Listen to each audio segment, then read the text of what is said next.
Assalamualaikum teman-teman semuanya. Di dalam ruang notaris yang berpendingin udara dingin itu, suasana terasa begitu mencekam hingga deru napas pun terdengar jelas.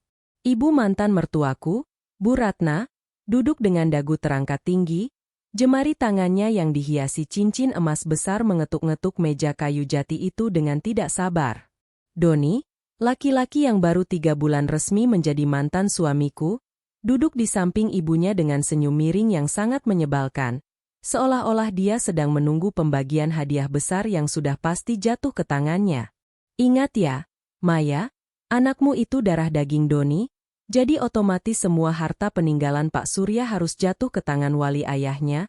Jangan coba-coba menguasai semuanya sendiri, ketus Bu Ratna dengan nada yang sangat merendahkan. Pak Broto, sang notaris senior, hanya diam sambil membuka map coklat tebal dengan perlahan, lalu ia menatap mereka satu persatu sebelum mulai membacakan baris demi baris wasiat yang ditulis tangan langsung oleh almarhum ayahku sebelum beliau wafat. Ternyata, sebelum kita mulai cerita ini, tuliskan dulu di kolom komentar, dari kota mana kalian menonton cerita ini. Dan jangan lupa untuk like dan subscribe channel ini. Yang sudah subscribe, like, dan komen semoga dimudahkan segala urusannya, dilapangkan rezekinya, disehatkan badannya, dan dikabulkan semua hajat dunia akhirat oleh Allah. Amin ya rabbal alamin. Sekarang mari kita mulai ceritanya. Matahari siang itu terasa membakar kulit di pemakaman umum yang masih basah oleh sisa hujan semalam. Aku berdiri dengan tubuh yang lemas, menggenggam tangan kecil putraku, Arka, yang baru berusia 5 tahun. Kepergian ayah adalah hantaman paling keras dalam hidupku, jauh lebih menyakitkan daripada perceraianku dengan Doni 3 bulan yang lalu. Ayah adalah satu-satunya pelindungku, tempatku mengadu ketika Doni berselingkuh dan keluarganya malah menyalahkanku karena dianggap tidak bisa mengurus suami. Kini, laki-laki hebat itu telah tiada, meninggalkan aku dalam kesunyian yang mencekam di tengah rumah besar yang biasanya penuh dengan petuah bijaknya tentang kehidupan dan bisnis.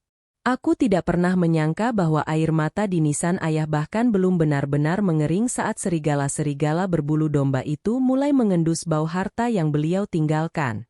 Doni dan ibunya datang ke pemakaman dengan raut wajah yang dibuat-buat sedih, padahal aku tahu betul mereka hanya mengincar apa yang tersisa dari kekayaan ayah.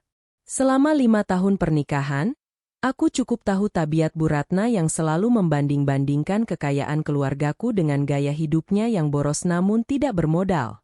Mereka bercerai dariku bukan karena ketidakcocokan biasa, tapi karena ayahku mulai menutup keran bantuan keuangan untuk bisnis Doni yang selalu merugi akibat gaya hidup foya-foyanya.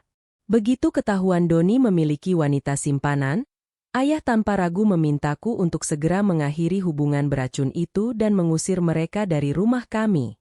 Namun kini, setelah ayah pergi, mereka seolah lupa pada rasa malu dan kembali menampakkan batang hidung dengan alasan ingin berbela sungkawa dan membicarakan masa depan Arka.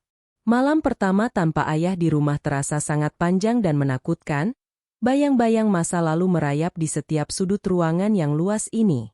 Aku duduk di ruang tengah, menatap foto ayah yang tersenyum lebar, seolah beliau ingin memberikan kekuatan terakhirnya kepadaku untuk menghadapi badai yang akan datang. Benar saja, baru sehari ayah dimakamkan, Bu Ratna sudah menelepon berkali-kali, menanyakan kapan pembacaan wasiat akan dilakukan. Suaranya di telepon tidak menunjukkan rasa duka sedikit pun, malah terdengar penuh semangat seperti orang yang sedang menunggu pengumuman pemenang undian. Aku hanya menjawab pendek bahwa semuanya akan diatur oleh Pak Broto, notaris kepercayaan ayah sejak puluhan tahun lalu, tanpa memberikan detail lebih lanjut. Keesokan harinya, cuaca mendung seolah mewakili hatiku yang masih berduka. Namun aku harus tetap kuat demi Arka yang terus bertanya di mana kakeknya berada. Saat aku sedang menyuapi Arka di ruang makan, suara mobil menderu di depan rumah, diikuti dengan ketukan pintu yang sangat keras dan tidak sopan. Bei Ijah, asisten rumah tanggaku yang sudah setia sejak aku kecil, membukakan pintu dengan wajah bingung bercampur takut. Ternyata itu adalah Doni, ibunya, dan 2 orang kakak perempuannya yang selama ini selalu memusuhi aku dengan segala fitnah keji mereka. Mereka masuk begitu saja ke ruang tamu tanpa menunggu dipersilakan, duduk di sofa mahal ayah dengan gaya seolah-olah mereka adalah pemilik sah dari rumah ini. Maya, kita tidak usah berbelit-belit lagi. Ya, kamu pasti tahu maksud kedatangan kami ke sini. Ucap Bu Ratna sambil mengipasi dirinya dengan tangan, meski AC sudah menyala dingin. Dia menatap sekeliling ruangan, menilai setiap barang antik dan lukisan mahal yang tergantung di dinding dengan tatapan penuh nafsu keserakahan. Doni hanya diam, sesekali melirik ke arah Arka, tapi tidak ada sedikit pun binar kasih sayang seorang ayah di matanya, yang ada hanyalah kalkulasi materi. Aku meletakkan piring makan Arka, meminta Bei Ijah membawanya ke kamar, lalu aku duduk di hadapan mereka dengan tenang, mencoba menahan amarah yang mulai mendidih di dalam dada. Aku bertanya dengan suara datar, "Maksud ibu apa ya? Datang tiba-tiba begini dan membicarakan hal yang tidak pantas di saat kami masih berduka?" Pertanyaanku disambut dengan tawa sinis dari kakak tertua Doni, Siska, yang memang paling tajam lidahnya sejak dulu. Siska melipat tangannya dan berkata bahwa sebagai mantan istri, aku tidak punya hak penuh atas aset ayahku karena ada Arka yang merupakan cucu laki-laki satu-satunya. Mereka mulai membangun narasi bahwa Arka adalah pewaris utama, dan karena Arka masih kecil, maka Doni sebagai ayah kandung adalah pihak yang paling sah untuk mengelola seluruh harta tersebut. Logika yang sangat aneh dan dipaksakan, namun mereka menyampaikannya dengan nada penuh keyakinan seolah itu adalah hukum yang mutlak. Kamu itu perempuan sendirian, Maya, tidak akan sanggup mengurus perusahaan perkebunan dan ruko-ruko milik almarhum Pak Surya. Tambah Doni dengan nada yang meremehkan, seolah aku hanyalah pajangan rumah tangga. Dia mulai bercerita tentang rencana-rencananya untuk mengekspansi bisnis ayah, seolah-olah dia sudah memegang kendali penuh atas segalanya. Aku hanya mendengarkan sambil sesekali mengangguk kecil, membiarkan mereka mengeluarkan semua ambisi liar yang terpendam selama ini. Di dalam hati, aku merasa kasihan melihat betapa uang bisa mengubah manusia menjadi makhluk yang sama sekali tidak memiliki nurani dan harga diri.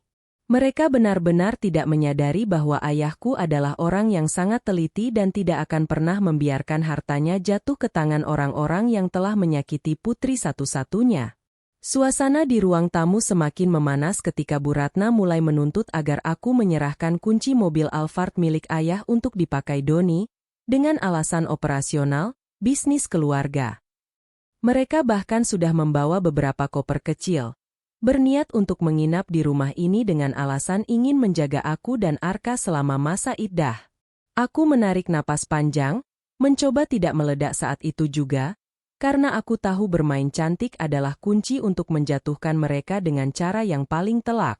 Aku menyambut mereka dengan senyuman yang paling ramah yang bisa kupaksakan, mempersilakan mereka menginap dan bahkan menyiapkan makan malam yang mewah untuk mereka. Mereka tampak sangat senang, merasa bahwa aku sudah tunduk dan lemah karena ditinggal mati oleh pelindungku. Malam itu, mereka berpesta di rumahku, memesan makanan mahal dan membicarakan tentang perombakan rumah yang akan mereka lakukan segera setelah wasiat dibacakan. Aku hanya duduk di sudut ruangan, memperhatikan mereka dengan rasa jijik yang aku sembunyikan rapat-rapat di balik wajah polosku. Aku sempat mendengar Bu Ratna berbisik pada Doni bahwa mereka harus segera mencari pengacara untuk memastikan Maya tidak mendapatkan apa-apa selain uang bulanan yang sedikit. Fitnah-fitnah lama mulai mereka munculkan lagi. Mereka bilang di depan Bei Ijah bahwa aku kemungkinan besar punya simpanan sehingga ayah meninggal karena stres memikirkanku. Bei Ijah hanya bisa menunduk sedih. Dia tahu betul betapa aku sangat mencintai ayah dan betapa setianya aku selama ini. Bahkan di saat Doni mengkhianatiku berkali-kali. Keesokan paginya, aku memberitahu mereka bahwa Pak Broto sudah mengundang kami semua ke kantornya untuk pembacaan wasiat secara resmi pukul 1 siang. Wajah mereka berbinar-binar penuh kemenangan. Doni bahkan memakai setelan jas terbaiknya yang dulu dibelikan oleh ayahku saat pernikahan kami. Sepanjang perjalanan ke kantor notaris, mereka terus merundungku dengan kata-kata kasar, mengingatkan bahwa aku harus tahu diri dan segera angkat kaki dari rumah utama setelah urusan selesai. Mereka benar-benar menganggap remeh diriku, mengira aku hanyalah wanita lemah yang akan menangis terseduh-seduh saat kehilangan harta. Namun mereka lupa, aku adalah anak dari Surya Adiningrat, seorang pria yang membangun kekaisaran bisnisnya dari nol dengan kecerdasan dan keteguhan hati yang luar biasa. Sesampainya di kantor notaris yang terletak di gedung perkantoran mewah pusat kota, keluarga mantan suamiku turun dari mobil dengan gaya yang sangat sombong. Bu Ratna melangkah dengan angkuhnya, sesekali membetulkan tas bermerek yang sebenarnya cicilannya pun belum lunas. Di lobi gedung, mereka terus membicarakan berapa nilai total aset ayahku, mulai dari ruko di pusat kota, lahan sawit di Kalimantan, hingga deposito di beberapa bank swasta. Mereka seolah sedang membagi-bagi kue di depan mataku, tanpa mempedulikan bahwa aku adalah ahli waris langsung yang berdiri tepat di samping mereka. Aku hanya bisa membatin, betapa menyedihkannya manusia-manusia ini yang lebih mencintai harta daripada menjaga martabat diri mereka sendiri di depan publik. Kami dipersilakan masuk ke ruang rapat utama oleh sekretaris Pak Broto, sebuah ruangan luas dengan dinding kaca yang memperlihatkan pemandangan kota Jakarta yang sibuk.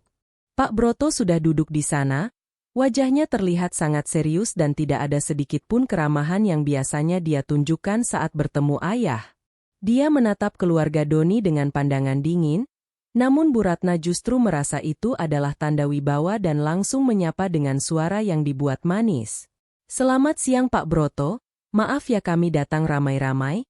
Maklum kami ingin memastikan semua hak cucu saya, Arka, terpenuhi dengan baik dan benar sesuai hukum," ucap Bu Ratna sambil duduk di kursi paling depan.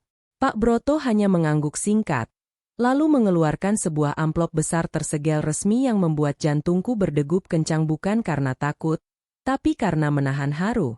Sebelum mulai membaca, Pak Broto meminta semua handphone untuk dimatikan dan diletakkan di atas meja, agar tidak ada gangguan selama proses yang sangat krusial ini.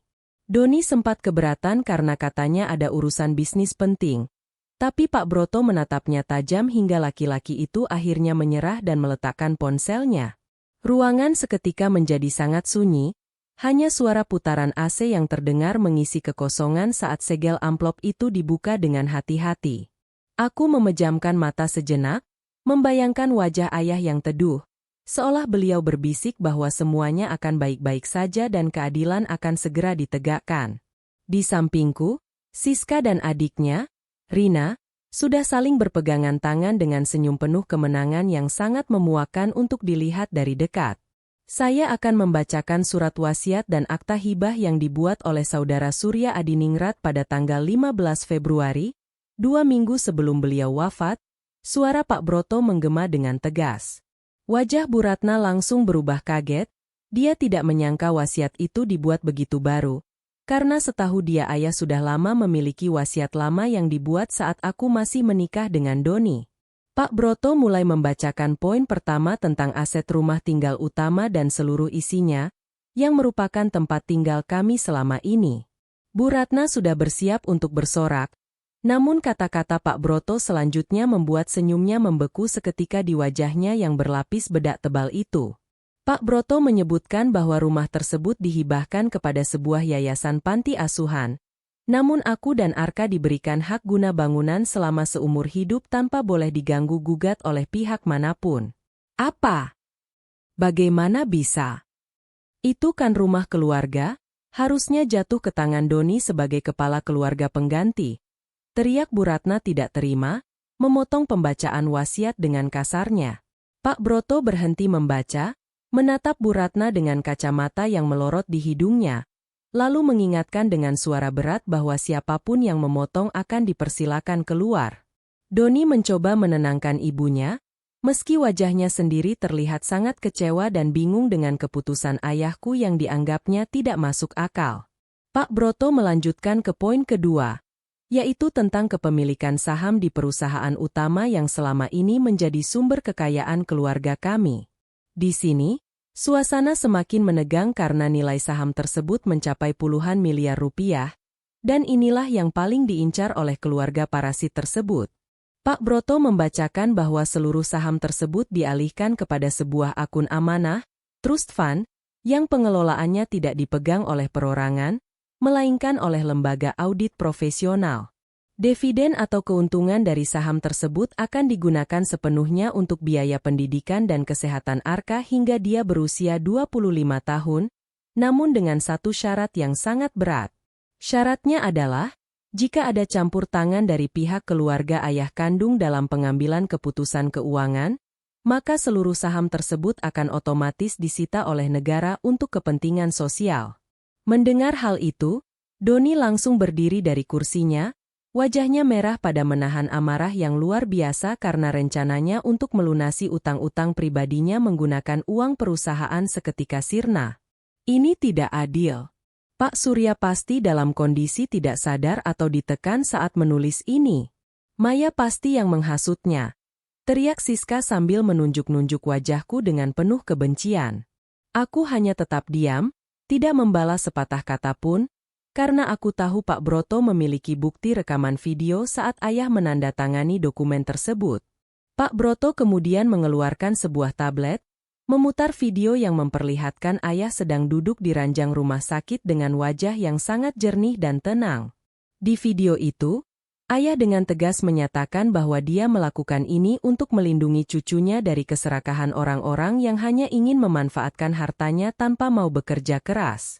Ayah bahkan menyebut nama Doni dan ibunya secara spesifik, menyatakan kekecewaannya atas pengkhianatan yang mereka lakukan padaku selama ini. Keheningan yang luar biasa menyelimuti ruangan setelah video itu berakhir, keluarga Doni seolah disiram air es yang membekukan seluruh saraf mereka. Namun, Bu Ratna belum mau menyerah begitu saja. Dia masih mengincar deposito tunai dan ruko-ruko yang tersebar di beberapa titik strategis yang nilainya juga sangat fantastis. Masih ada ruko dan uang di bank, kan? Setidaknya Doni harus mendapatkan bagian sebagai kompensasi pengabdiannya sebagai menantu selama 5 tahun ini. Tuntut Bu Ratna dengan suara yang gemetar. Pak Broto menghela napas panjang, dia menatapku sejenak dengan tatapan yang sulit diartikan, lalu kembali fokus pada dokumen terakhir di tangannya. Aku tahu, inilah bagian yang akan benar-benar membuat mereka tersungkur dan menyesali segala perbuatan jahat yang pernah mereka lakukan kepadaku. Pak Broto membacakan bahwa seluruh ruko dan deposito tunai telah dialihkan kepemilikannya bukan kepadaku, melainkan kepada seseorang yang namanya tercatat sangat jelas di akta tersebut. Nama itu bukanlah nama Arka, bukan pula namaku, melainkan sebuah nama yang membuat Doni dan keluarganya saling berpandangan dengan wajah penuh tanda tanya yang besar. Pak Broto membacakan nama tersebut dengan sangat perlahan, Ibu Siti Aminah. Keluarga Doni bingung, mereka merasa tidak mengenal siapa itu Siti Aminah. Namun aku tahu betul siapa beliau dan mengapa ayah memberikan aset-aset berharga itu kepadanya. Siti Aminah adalah ibu kandung dari wanita simpanan Doni, yang ternyata selama ini telah dibantu secara diam-diam oleh ayahku setelah wanita itu juga dikhianati oleh Doni. Sontak saja, ruangan itu meledak dengan teriakan kemarahan dari Bu Ratna yang merasa benar-benar dihina oleh keputusan almarhum suamiku. Siapa itu Siti Aminah? Kenapa orang asing mendapatkan harta keluarga kami? Maya, kau pasti sudah gila memberikan harta ayahmu pada orang tidak dikenal. Teriaknya sambil mencoba merampas dokumen dari tangan Pak Broto. Doni yang mulai menyadari sesuatu, terduduk lemas dengan wajah pucat pasi. Dia tahu bahwa rahasianya selama ini ternyata sudah diketahui oleh ayahku jauh sebelum beliau meninggal. Ayah tidak hanya tahu tentang perselingkuhannya, tapi juga tahu bahwa Doni telah menelantarkan wanita itu saat dia hamil dan malah meminta uang pada ibunya untuk menutupi jejaknya. Ayah ingin memberikan pelajaran paling berharga bahwa setiap perbuatan jahat pasti akan mendapatkan balasannya yang setimpal melalui cara yang tidak terduga. Kekacauan di ruang rapat semakin menjadi-jadi saat Siska mulai histeris dan menuduh Pak Broto telah bekerja sama denganku untuk memalsukan wasiat tersebut. Mereka tidak terima jika harta yang selama ini mereka mimpikan jatuh ke tangan orang lain, apalagi ke tangan keluarga dari wanita yang menjadi selingkuhan Doni sendiri. Doni mencoba menarik tangan ibunya untuk pergi, Namun Bu Ratna justru semakin menggila dengan memaki-maki aku sebagai anak durhaka yang tega membuang harta ayahnya sendiri. Aku bangkit dari kursi, menatap mereka satu persatu dengan pandangan tajam yang selama ini aku simpan rapat di balik sikap diamku. Kalian bicara soal hak? Setelah semua yang kalian lakukan padaku, kalian masih berani menuntut sesuatu dari laki-laki yang kalian sebut sumber uang sampai akhir hayatnya. Ucapku dengan suara yang tenang namun menusuk. Aku mengeluarkan sebuah amplop kecil dari tas kerjaku, melemparkannya ke tengah meja agar mereka bisa melihat isinya yang selama ini aku simpan sebagai kartu truf terakhir. Di dalam amplop itu terdapat bukti-bukti transfer gelap yang dilakukan Doni dari rekening perusahaan ayah selama setahun terakhir sebelum mereka bercerai. Ayah sudah mengetahui hal ini sejak lama, namun beliau memilih diam dan mengumpulkan semua bukti untuk digunakan di saat yang paling tepat seperti sekarang ini.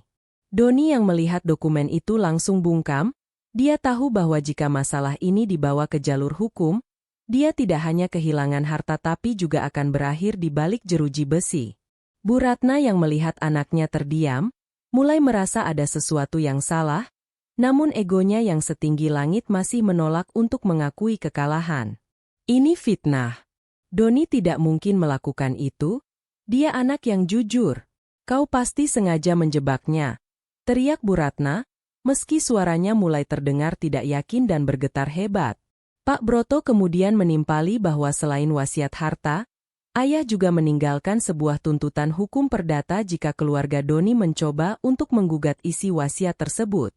Tuntutan itu berisi rincian kerugian perusahaan akibat kelalaian Doni yang jika ditotal nilainya jauh melebihi seluruh aset yang mereka harapkan bisa mereka kuasai. Ayah benar-benar telah memagari masa depanku dan Arka dengan tembok hukum yang sangat kokoh, sehingga orang-orang serakah ini tidak akan punya celah sedikit pun.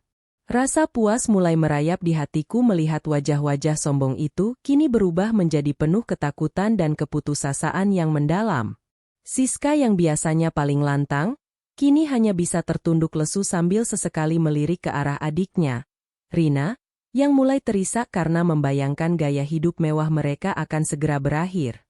Mereka semua selama ini bergantung sepenuhnya pada aliran uang dari ayahku lewat Doni, dan kini keran itu tidak hanya tertutup, tapi juga meninggalkan lubang utang yang sangat besar. Doni menatapku dengan tatapan memohon, mencoba mencari sisa-sisa kasih sayang di mataku, namun dia hanya menemukan kehampaan dan rasa muak yang sudah mendarah daging. Maya, tolonglah, jangan lakukan ini pada kami. Setidaknya beri kami sedikit bagian untuk bertahan hidup, bagaimanapun aku adalah ayah dari Arka, pintanya dengan nada yang sangat menyedihkan. Aku hanya tersenyum tipis, mengingatkan dia betapa seringnya dia mengabaikan kebutuhan Arka hanya untuk membelikan barang mewah bagi selingkuhannya dulu. Ayah sudah memberikan kalian kesempatan untuk berubah berkali-kali, Doni, tapi kalian malah menganggap kebaikannya sebagai kelemahan yang bisa dieksploitasi. Jawabku dengan tegas tanpa ada keraguan sedikit pun. Aku memberitahu mereka bahwa rumah utama harus segera dikosongkan dalam waktu 24 jam, karena tim kurator dari yayasan akan segera datang untuk melakukan inventarisasi aset.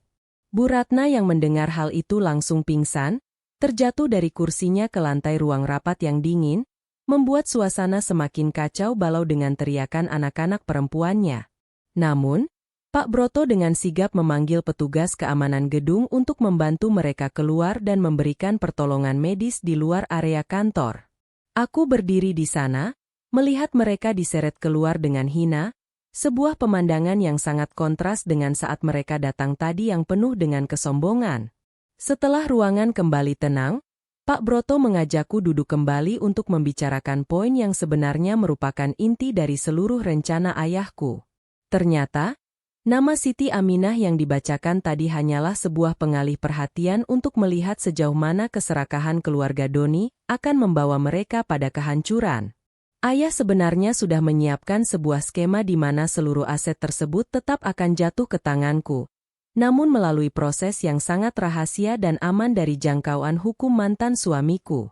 Siti Aminah sebenarnya adalah nama alias dari sebuah perusahaan cangkang yang seluruh sahamnya dimiliki olehku secara anonim melalui sistem kepercayaan, nominee agreement, yang sah. Ayah ingin aku belajar mengelola aset besar ini secara bertahap tanpa harus diganggu oleh tuntutan harta gono gini, atau campur tangan orang luar yang berniat jahat.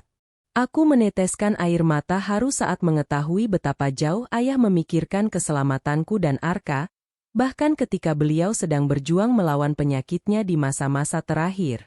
Beliau tahu bahwa aku adalah wanita yang kuat, namun beliau juga tahu bahwa aku terlalu baik sehingga mudah dimanfaatkan oleh orang-orang licik seperti keluarga Doni. Dengan skema yang rumit ini, ayah memastikan bahwa aku memiliki kendali penuh atas segalanya. Namun di mata hukum yang tampak di permukaan, aku seolah tidak memiliki apa-apa. Ini adalah bentuk perlindungan tertinggi yang bisa diberikan oleh seorang ayah kepada putrinya, sebuah warisan yang tidak hanya berupa materi, tapi juga berupa strategi kehidupan yang sangat berharga. Pak Broto memberikan kunci brankas pribadi ayah kepadaku, yang berisi surat cinta terakhir dari beliau yang belum sempat aku baca sebelumnya. Surat itu ditulis dengan tinta hitam yang tegas di atas kertas berlogo perusahaan ayah. Isinya penuh dengan kata-kata penguatan dan permintaan maaf karena harus melakukan cara yang ekstrim ini. Ayah menulis bahwa dia ingin aku menjadi wanita yang mandiri, yang tidak bergantung pada laki-laki manapun untuk merasa berharga dan aman secara finansial. Beliau juga berpesan agar aku tetap menjaga hati Arka agar tidak membenci ayahnya, namun tetap harus memberikan batasan yang tegas agar Arka tidak tumbuh menjadi laki-laki seperti Doni. Membaca surat itu membuatku merasa seolah ayah sedang memelukku erat, memberikan kehangatan di tengah badai kehidupan yang baru saja aku lalui dengan penuh luka.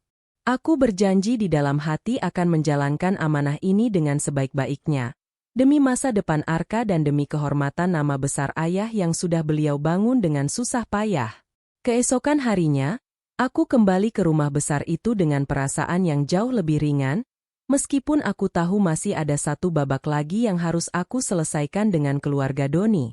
Benar saja, saat aku sampai di depan pagar, terlihat Doni dan keluarganya sedang sibuk memasukkan barang-barang mereka ke dalam taksi online dengan wajah yang sangat masam. Mereka mencoba membawa beberapa barang berharga milik rumah. Namun Bei Ijah dan beberapa petugas keamanan yang sudah aku sewa dengan sigap menghalangi dan memeriksa setiap koper mereka.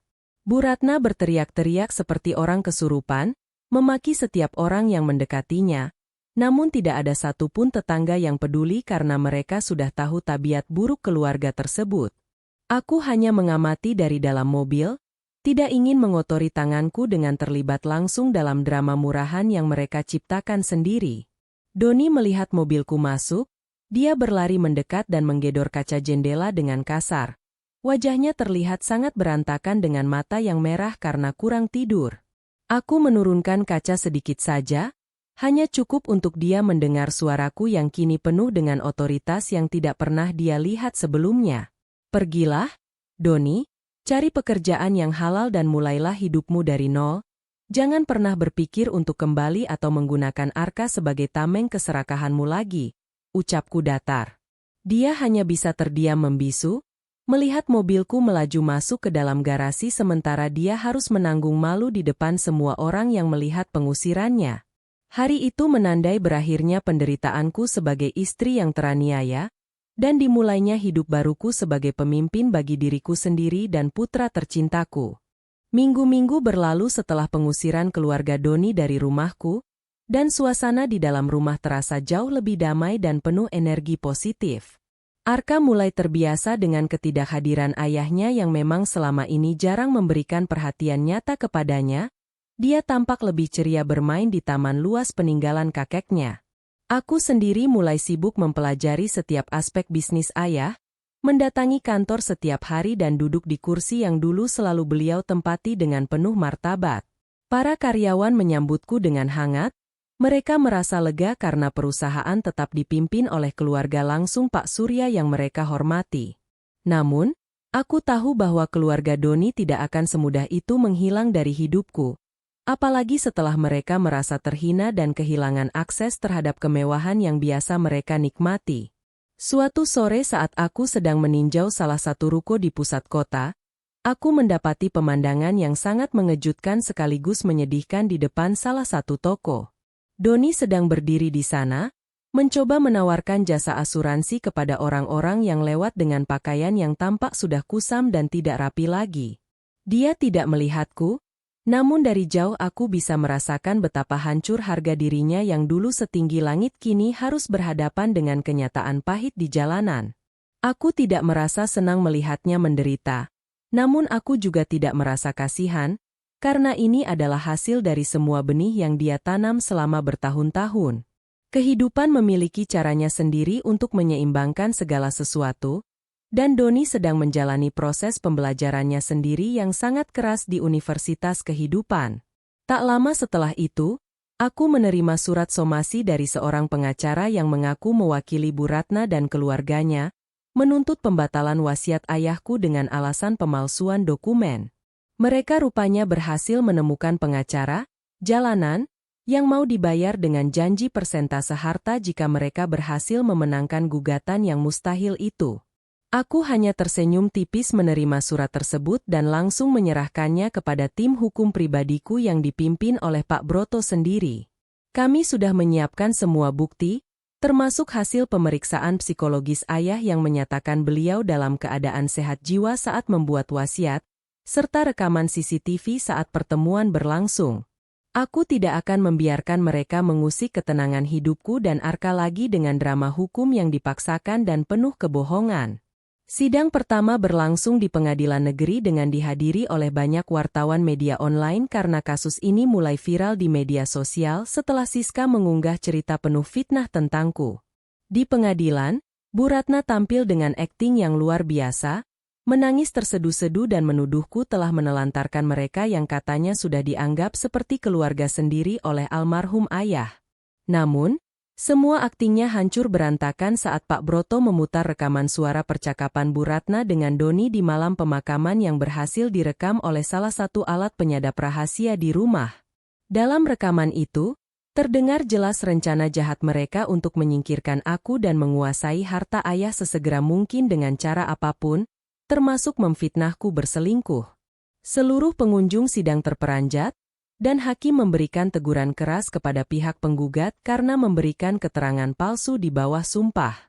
Setelah kekalahan telak di sidang pertama, keluarga Doni mulai kehilangan dukungan dari pengacara mereka yang tidak ingin terseret dalam kasus pencemaran nama baik. Fitnah yang mereka sebarkan di media sosial justru berbalik menyerang mereka sendiri, di mana netizen mulai membongkar gaya hidup boros Doni dan perselingkuhannya yang dulu sempat tertutup rapat. Aku tetap memilih untuk tidak berkomentar banyak di media, biarlah fakta yang berbicara dan biarlah hukum yang bekerja sebagaimana mestinya tanpa perlu ada bumbu drama tambahan dariku. Fokus utamaku adalah terus memajukan bisnis ayah dan memastikan Arka mendapatkan pendidikan terbaik yang bisa aku berikan agar dia menjadi orang yang berguna bagi sesama. Aku juga mulai aktif dalam kegiatan yayasan panti asuhan yang menerima hibah rumah ayah, mengelola tempat itu agar menjadi rumah yang nyaman bagi anak-anak yang kurang beruntung. Suatu malam, Doni mendatangiku ke kantor, dia memohon untuk bertemu secara empat mata tanpa melibatkan pengacara atau siapapun di antara kami. Karena merasa sudah tidak ada ancaman lagi, aku mengizinkannya masuk, namun tetap dengan pengawasan ketat dari staf keamanan yang berjaga di depan pintu ruangan.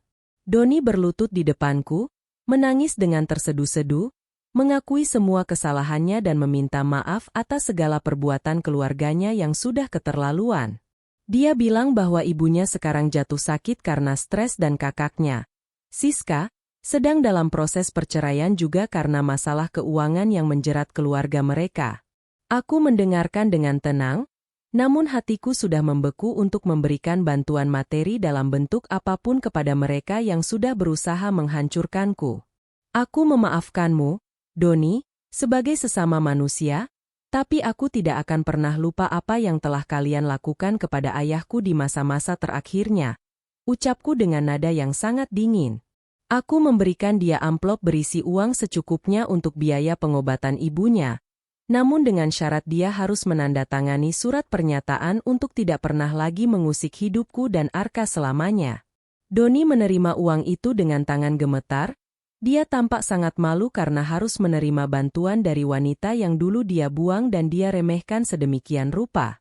Setelah dia pergi, aku merasa sebuah beban besar benar-benar terangkat dari pundakku, seolah rantai masa lalu yang mengikatku selama ini akhirnya terputus total. Aku kembali menatap foto ayah di meja kerjaku, berbisik terima kasih karena beliau telah memberikan aku kekuatan untuk menjadi wanita yang mandiri dan tegas. Beberapa bulan kemudian, aku mendengar kabar bahwa Doni akhirnya memutuskan untuk merantau ke luar kota demi mencari kehidupan baru dan menjauh dari bayang-bayang kegagalannya di Jakarta. Bu Ratna sudah membaik kesehatannya namun kini dia tinggal di sebuah rumah kontrakan kecil bersama kedua anak perempuannya yang harus bekerja keras untuk memenuhi kebutuhan sehari-hari.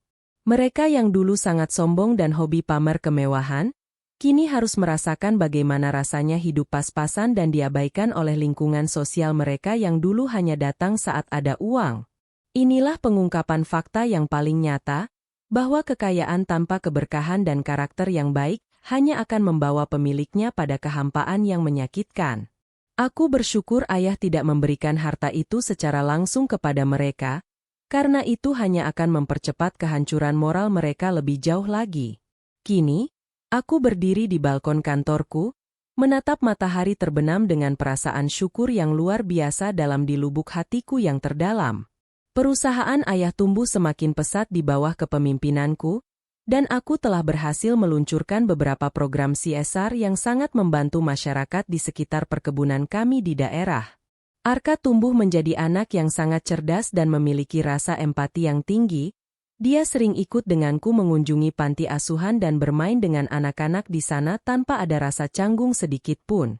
Nama almarhum ayah kini tidak hanya dikenal sebagai pebisnis sukses, tapi juga sebagai sosok yang bijaksana dalam menyiapkan masa depan keluarganya meskipun beliau sudah tidak ada secara fisik. Aku tahu beliau pasti tersenyum bangga melihat bagaimana aku menghadapi badai ini dengan kepala tegak dan hati yang tetap terjaga kesuciannya. Ternyata, keadilan itu memang ada, meski terkadang jalannya berliku dan penuh dengan ujian yang sangat berat untuk dilewati oleh siapapun. Wasiat ayah bukan hanya tentang pembagian ruko atau sawit, tapi tentang pemisahan antara orang yang benar-benar menyayangi dan mereka yang hanya menumpang demi kepentingan pribadi semata. Hari ini, aku menutup buku masa laluku dengan penuh ketenangan, menatap masa depan yang cerah bersama Arka, tanpa perlu lagi merasa takut akan bayang-bayang pengkhianatan. Kita tidak perlu kotor untuk melawan orang-orang yang licik, cukup dengan kejujuran, ketegasan, dan strategi yang matang, maka alam semesta akan bekerja untuk menunjukkan siapa yang sebenarnya layak menjadi pemenang. Terima kasih ayah, karena telah memberiku pelajaran hidup yang paling berharga ini, pelajaran tentang harga diri yang tidak bisa dibeli dengan harta sebanyak apapun di dunia ini. Hari ini adalah tepat 1 tahun peringatan kepergian ayah, dan aku mengadakan pengajian sederhana namun hikmat di rumah kami yang kini sudah penuh dengan keceriaan. Tidak ada lagi ketegangan, tidak ada lagi bisik-bisik tetangga yang negatif, yang ada hanyalah doa-doa tulus yang mengalir untuk almarhum yang telah memberikan banyak kebaikan selama hidupnya. Beberapa teman lama ayah datang berkunjung, memberikan apresiasi atas caraku memimpin perusahaan dan menjaga warisan moral yang ditinggalkan beliau dengan sangat baik. Aku merasa sangat damai, seolah semua potongan puzzle kehidupanku kini sudah berada di tempatnya yang benar dan membentuk gambaran yang sangat indah. Kejadian dengan keluarga Doni di kantor notaris setahun lalu kini hanya menjadi kenangan pahit yang memberiku banyak pelajaran tentang kewaspadaan dan kemandirian. Aku sempat mendapatkan kabar dari salah satu kerabat jauh bahwa Bu Ratna sering bercerita kepada orang-orang bahwa dia sangat menyesal telah menyia-nyiakan menantu sebaik aku.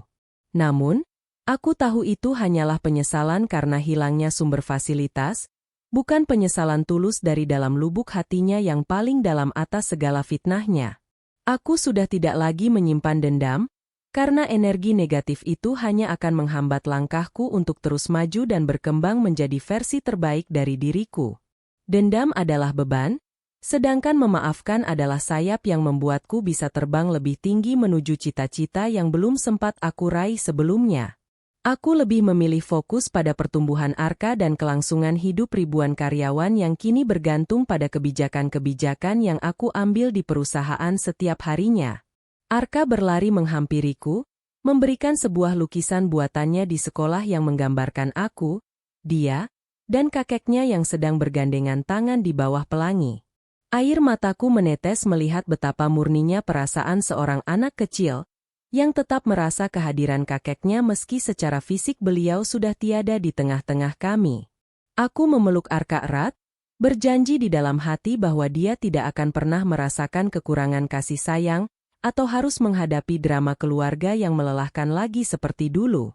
Anak ini adalah aset paling berharga yang pernah dititipkan Tuhan kepadaku, jauh lebih berharga daripada seluruh ruko dan saham yang tercatat di dalam wasiat ayah kemarin. Aku akan mendidiknya menjadi laki-laki yang bertanggung jawab, yang menghargai wanita, dan yang memiliki integritas tinggi dalam setiap langkah kehidupannya nanti. Sekarang, saat aku duduk di ruang kerja ayah yang penuh dengan buku-buku lama, aku merasa sangat tenang dan siap menghadapi tantangan apapun yang mungkin akan datang esok hari. Aku menyadari bahwa pengungkapan fakta yang dilakukan oleh Pak Broto di kantor notaris itu adalah titik balik yang menyelamatkan hidupku dari jurang penderitaan yang tak berujung. Ayah adalah pahlawan sejati yang sudah merancang pintu darurat bagi putrinya jauh sebelum keadaan menjadi benar-benar darurat dan mencekam bagi mentalitas keluarganya. Kehadiran keluarga Doni yang datang meminta bagian warisan hanyalah katalisator yang mempercepat terungkapnya kebenaran yang selama ini tersembunyi di balik senyum palsu mereka semua. Benar kata pepatah, sepandai-pandainya tupai melompat, suatu saat pasti akan jatuh juga, dan sepandai-pandainya orang menyimpan bangkai, baunya pasti akan tercium juga ke permukaan. Di akhir cerita ini, aku ingin menyampaikan pesan kepada kalian semua yang mungkin sedang berada di posisi yang sama, ditindas oleh keluarga yang serakah atau dikhianati oleh orang tercinta. Jangan pernah takut untuk berdiri di atas kaki sendiri, dan jangan pernah ragu untuk menegakkan keadilan meski harus menghadapi pertentangan dari orang-orang terdekat sekalipun.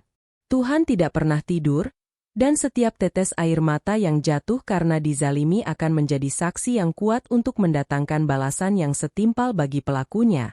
Tetaplah menjadi orang baik, tapi jangan pernah menjadi orang yang lemah yang bisa diinjak-injak harga dirinya hanya demi sebuah perdamaian yang semu dan tidak mendidik.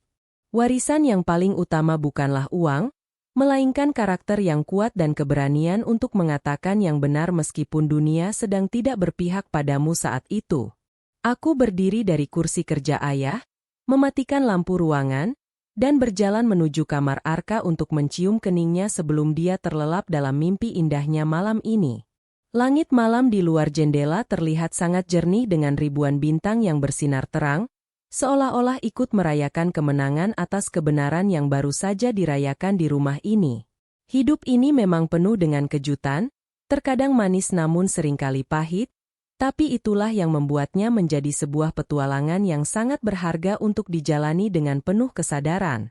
Aku menutup pintu kamar dengan perlahan, meninggalkan semua kenangan buruk di belakang, dan bersiap menyambut hari esok dengan semangat yang baru dan lebih membara. Masa depanku masih panjang, dan aku akan memastikannya menjadi sebuah cerita yang indah untuk dikenang oleh anak cucuku nanti sebagai teladan kekuatan seorang wanita. Terima kasih untuk Pak Broto yang telah menjadi saksi kunci dan pelaksana amanah ayah dengan sangat setia tanpa tergoda oleh suap yang sempat ditawarkan oleh keluarga Doni. Terima kasih juga untuk Bei Ijah yang selalu ada di sampingku, memberikan dukungan moral yang tulus di saat-saat paling sulit dalam hidupku saat menghadapi fitnah kejam itu. Dan yang paling utama, terima kasih kepada Tuhan yang telah memberikan skenario hidup yang luar biasa ini, yang mengajarkanku bahwa kebahagiaan sejati tidak bisa diukur dari seberapa banyak harta yang kita punya. Kebahagiaan sejati adalah ketika kita bisa tidur dengan tenang tanpa ada rasa bersalah, dan bangun dengan semangat untuk memberikan manfaat bagi orang banyak di sekitar kita. Aku menarik napas dalam, merasakan udara segar malam ini masuk ke paru-paruku, Sebuah napas kebebasan yang sudah lama aku idam-idamkan selama 5 tahun pernikahan yang menyesakan itu. Cerita ini mungkin terdengar seperti drama di televisi, namun ini adalah realitas yang sering terjadi di tengah-tengah masyarakat kita yang terkadang terlalu mendewakan materi di atas segalanya. Semoga kisahku ini bisa menjadi pengingat bagi kita semua untuk selalu menjaga amanah, menghargai hubungan keluarga yang tulus, dan tidak menjadi hamba uang yang rela menghalalkan segala cara.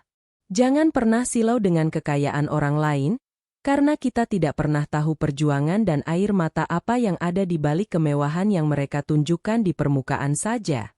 Setiap keluarga punya rahasianya masing-masing, dan setiap wasiat punya ceritanya sendiri yang mungkin tidak akan pernah terbayangkan oleh logika manusia biasa yang hanya melihat dari satu sudut pandang saja. Hidup adalah tentang pilihan, dan aku telah memilih untuk menjadi pejuang bagi kebenaran dan kebahagiaan anakku sendiri, Arka Adiningrat. Malam semakin larut, dan aku pun merebahkan tubuhku di tempat tidur dengan perasaan yang sangat rileks, siap untuk memimpikan masa depan yang penuh dengan kemungkinan-kemungkinan baru yang indah. Aku tahu ayah sedang tersenyum di sana, melihat putri kecilnya kini telah tumbuh menjadi seorang ratu di kerajaannya sendiri, mengelola segalanya dengan penuh kasih dan kebijaksanaan yang murni. Besok pagi, aku akan bangun lebih awal, mengajak Arka jalan-jalan di taman, dan memulai rutinitas dengan senyuman yang paling tulus yang pernah aku miliki sepanjang hidupku. Inilah akhir dari perjalanan panjangku mencari keadilan, dan awal dari kisah sukses yang akan aku tuliskan dengan tanganku sendiri tanpa bantuan dari tangan laki-laki manapun lagi. Selamat malam dunia, terima kasih atas semua pelajaran berharga yang telah kau berikan kepadaku melalui badai dan pelangi yang datang silih berganti ini. Terakhir, untuk kalian yang masih mendengarkan cerita ini sampai detik ini, terima kasih atas waktu dan perhatian kalian yang luar biasa berharga bagi perkembangan channel ini ke depannya. Semoga setiap kata yang aku sampaikan bisa menjadi inspirasi dan kekuatan bagi kalian yang mungkin saat ini sedang merasa putus asa atau kehilangan arah dalam menghadapi masalah hidup yang berat. Ingatlah bahwa setelah malam yang paling gelap, pasti akan datang fajar yang paling terang untuk menerangi setiap langkah kaki kalian menuju keberhasilan dan kebahagiaan yang hakiki. Jangan lupa untuk selalu berdoa dan berusaha, karena hasil tidak akan pernah mengkhianati proses yang kita lakukan dengan penuh keikhlasan dan ketulusan hati yang paling dalam. Sampai jumpa di cerita-cerita viral selanjutnya yang penuh dengan hikmah dan pelajaran hidup yang tak kalah menarik dari kisah ini. Tetap kuat dan tetaplah menjadi orang baik.